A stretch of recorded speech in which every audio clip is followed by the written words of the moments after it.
باشه تاگ زشت کچل اسکل کتوله به درد نخور. سلام، خیلی خوش اومدیم به این ویدیو. داخل این ویدیو اومدیم اسکین مارکوس رو به بازی اضافه کنیم. بریم سراغ ویدیو.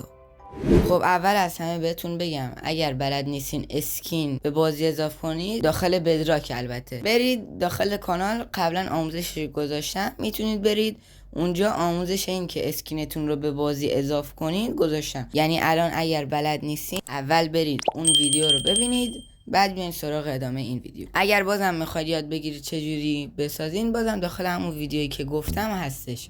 خب حالا برای اینکه این اسکین رو به بازی اضافه کنید من فایل مارکوس رو براتون گذاشتم، فایل این اسکین رو براتون گذاشتم.